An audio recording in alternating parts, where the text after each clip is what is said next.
gospel text today is from the book of Matthew. We're starting in chapter 14, starting in the verse 13, going through verse 21. Listen now to what God is saying to the church. Verse 13. Now, when Jesus heard this, he withdrew in a boat to a deserted place by himself. But when the crowds heard it, they followed him on foot from the towns. When he went ashore, he saw a great crowd, and he had compassion for them and cured their sick. When it was evening, the disciples came to him and said, "This is a deserted place, and the hour is now late. Send the crowds away so that they may go into the village and buy food for themselves." Jesus said to them, "They need not go away. You give them something to eat." They replied, "We have nothing here but 5 loaves and 2 fish." And he said, "Bring them here to me." Then he ordered the crowds to sit down on the grass. Taking the 5 loaves and the 2 fishes, he looked up to heaven, blessed, and broke the loaves and gave them to the disciples, and the disciples gave them to the crowds. And all ate and were filled. And they took up what was left of the broken pieces, 12 baskets full. And those who ate were about 5,000 men, besides women and children. This is the word of God for the people of God. Thanks be to God. 5,000 hungry men, countless women and children, people in need of healing, a handful of disciples, Jesus, 5 loaves of bread, 2 fish. This is likely a familiar story. My guess is you can fill in the blanks. You know the story well. Jesus spends his day healing the sick, doing ministry. People begin to follow him, and before they know it, evening has come upon them, and the crowd is hungry. It's dinner time. And then with just 5 loaves of bread and 2 fish, the entire crowd of well over 5,000 people are fed. This is the kind of story that feels larger than life. It's a kind of story that captures our imaginations. Although I must say, in the days of social distancing, it feels almost impossible to imagine a gathering of 5,000 people. But it's a grand story. After all, feeding 5,000 people with great planning and preparation would be no small feat. But Jesus takes the small offering of a few fish and some bread, and he feeds all with abundance. Everyone is fed, and there is 12 baskets left over. It's quite amazing, is it not?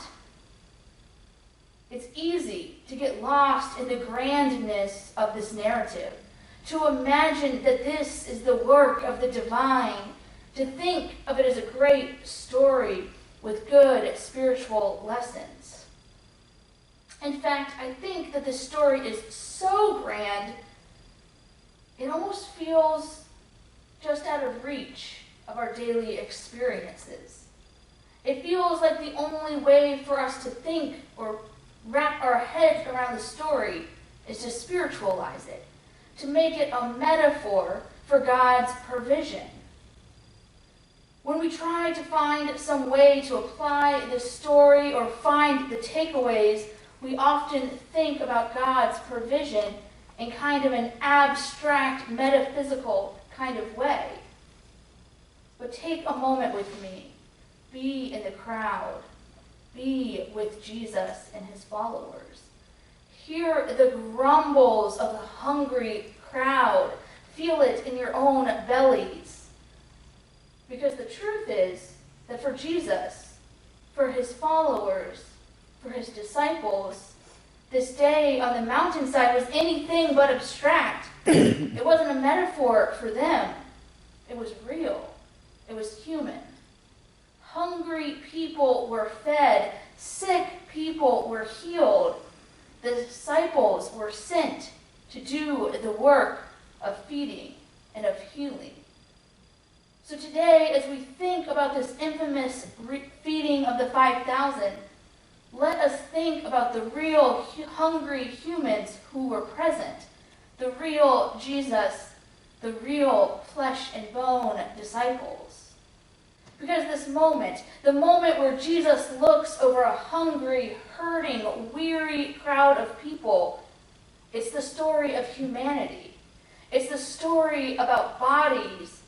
It's the story of the world-changing hope of the gospel.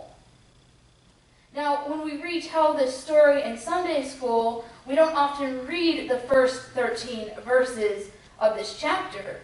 In fact, most retellings of the story leaves out what happens directly before the crowds begin to gather. Because that part of the story, well, it isn't so pretty.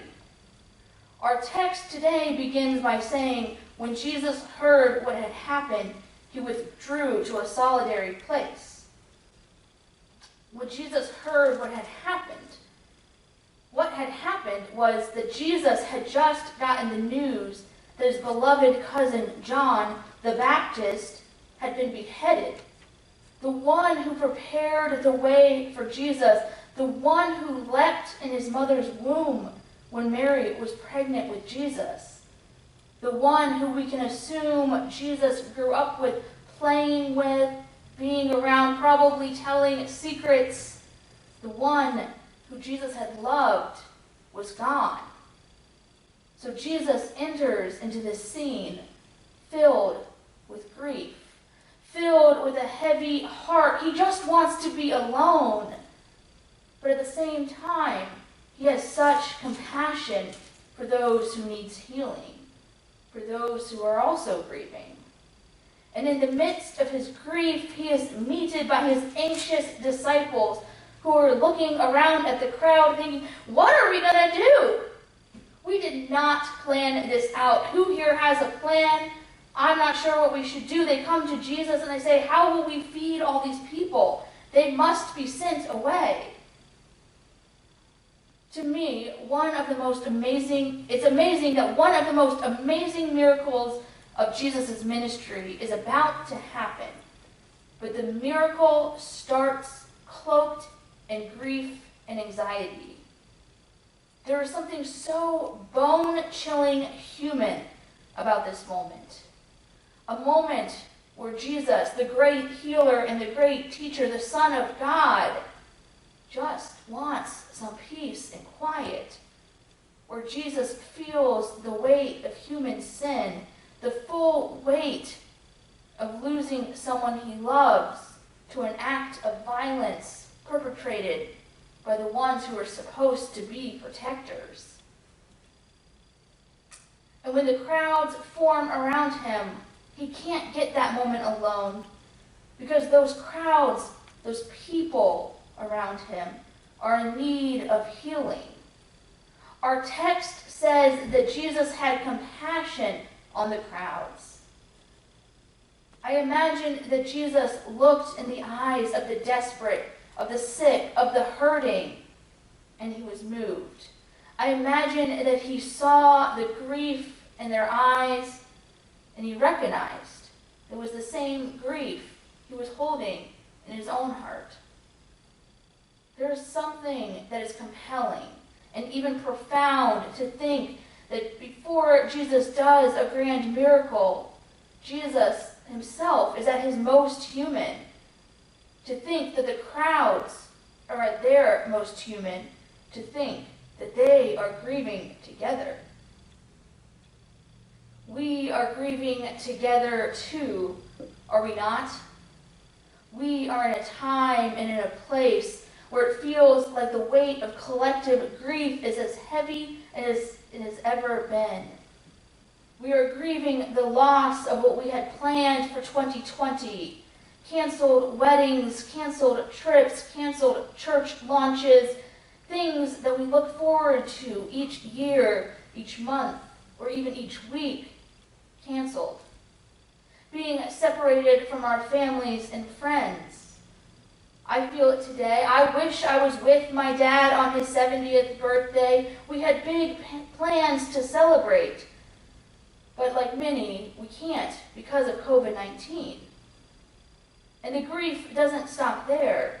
We are grieving for the over 150,000 people in our country who have lost their lives to COVID-19, some of whom we consider to be friends, some of whom family. We are grieving with our Black brothers and sisters who feel the weight of oppression and of violence. And we, like the disciples, feel the anxiety of this moment. We look out and we see the enormity of grief, of the problems, of the things that feel so out of our control. I think that Jesus' response to the crowd is rather interesting. Because Jesus is known to be a great teacher. Some even call him rabbi. But Jesus doesn't offer the crowd a great sermon, or deep theological teachings, or even one of his many famous parables. Rather, Jesus is filled with compassion, and he gets to the work of healing and of feeding. Jesus cares for the flesh and the blood, the real human bodies of those gathered. There was nothing overtly spiritual about Jesus' response to the crowd. Jesus' response was to heal the sick, to feed the hungry. He likely laid his hands on those of society who were ostracized due to their illnesses, giving them the healing they so desperately desired. He got into the thick of the need. He didn't stand far away. He stood closely. Last week we heard Jesus speak parables about the kingdom of heaven. But this week we see Jesus embody the kingdom of heaven. And Jesus doesn't do it alone. When the people get hungry, Jesus takes the bread and he breaks it and he blesses it. But then he turns to his disciples. He hands them the bread and he says, take this bread, feed the people. This is a moment where Jesus commissions the disciples to do the kingdom's work of caring for bodies. He sends them out to do the work that he has begun. And make no mistake, the significance of this moment isn't lost on the disciples. In fact, it had such a profound effect on them that this is the only miracle that is recorded in all four Gospels. And the early church, much after Jesus and the disciples were gone, they would come back to the story time and time again. They would read it before they shared a meal together. When they gathered, this was the story that they retold. And this was often the text they used when sharing in communion together. And it makes sense. It makes sense that this is the miracle that all four gospel writers would choose to include. That this is the miracle that the early church would read over and over and over again. Because the story of Jesus, the disciples, the great crowd, 5 loaves of bread and 2 fishes, well, this story embodies the entirety of the gospel message. A message of hope that can change the world. It's not a complicated message. What changed the world on that day on the mountainside wasn't great teaching or profound spiritual message. What changed the world was 5 simple loaves of bread and 2 smelly fish. It's astonishingly simple. God took the small and made it great. God calls us, like Jesus called the disciples, to do the work of feeding and of healing, of caring for those around us, and And this is important. God also calls us to do the work of being cared for when we need it, knowing that God is with us. That God is with us in times of grief and anxiety.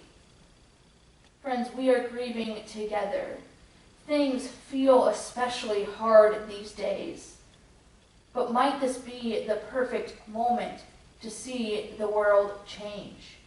Perhaps it is now that God is about to show up and make all things new. Perhaps it is now that God is going to show up in a big way, like God showed up on that mountainside. I believe that we have already started to see this work begun. God is already moving in our community to do the loaves and fishes kind of work. We are a small congregation, but we were able to provide many boxes of food to Camp Oasis. We are a small congregation, but we have worked alongside Pastor Crimes and her congregation to help with the food pantry that feeds hundreds. We are a small congregation, but we have worked hard to have conversations about racial injustice. We have seen God show up. We take care of each other.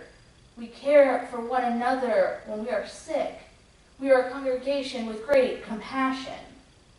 God has already begun this world-changing work in our midst. And of course, there is so much more to do, more hard conversations to have, more to feed, more to do. We must continue to care for our neighbors, especially now. We must continue to believe, to really believe that God will provide. We must walk together. We must not be ruled by anxiety and by fear. We must be ruled by love, and we must care. What will change the world? Perhaps it's 5 loaves of bread and 3 fishes. Maybe, perhaps, it's a small church in Warner Robins.